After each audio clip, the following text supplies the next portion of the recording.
All right, so my TV show idea. Oh, So here we go. There's a culmination from two things. The Shuangzi, and just finished a book, River Out of Eden, by River Dawkins. Out of Eden. So it's very... Oh, yeah, they say that book is really good.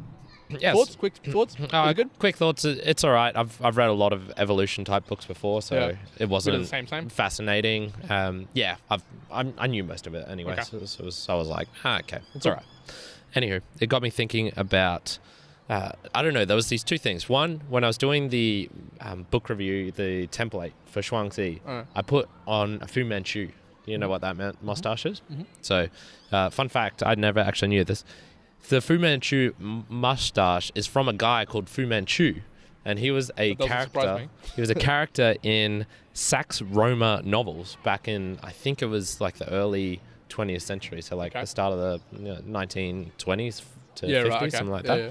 And he was like this evil dictator guy who had a mustache like that, and so that particular mustache just got named after this fictional character. There you go. Oh, that's very cool. If I ever wrote a book, man, I would want my character to be so like great that people name something after him, like a particular aspect of him. They name a dick after you. Yeah. Oh yeah. Dick shape. Dick shape.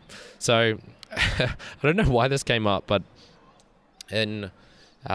he's talking in Dawkins' book. He's talking a lot about genes and passing things on to the next generation. And I don't know why, but I sort of combine these two things of like, okay, and it just got me thinking, like, why don't people go to sperm banks and things like that? Like, evolutionary speaking, that should make tons of sense.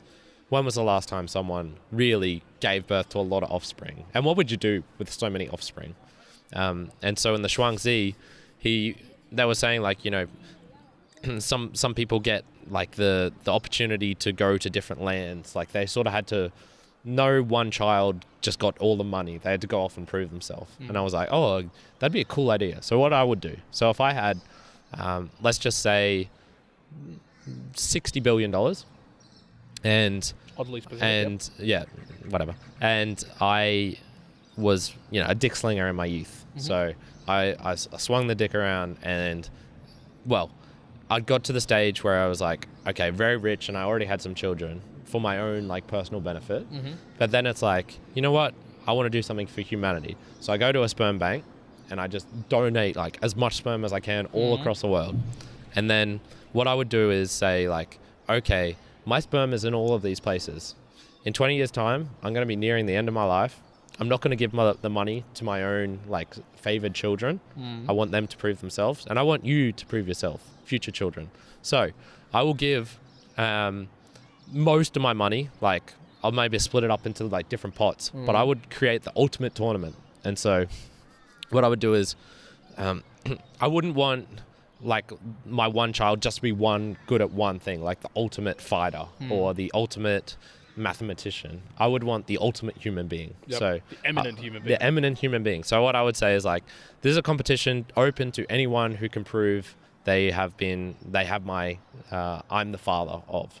And so in 20 years time, you're getting all these 20-year-olds coming up and coming, and I would start this tournament, and it would be like a mismatch of all the current TV shows. So it'd be like the top Master Chef, and then it would be UFC fighting, and then it would be like the best crochet or the best garden. And I'd create this thing where it's like you have to not win them, but you have to be like the best competitor across all these different types of branches, and you then get like, let's just say $1 million, $1 billion, and then etc. It goes on. Pretty good. I do like that. So you'd get like, I would love to see how people would approach that. Would they try and divert?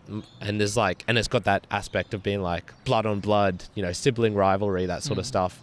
And because it's open to everyone in the world, there'll be Asians in it, or half Asians, I guess. Everyone's gonna be half, so there'll be like half Asians versus half Europeans versus half like Aborigines versus half.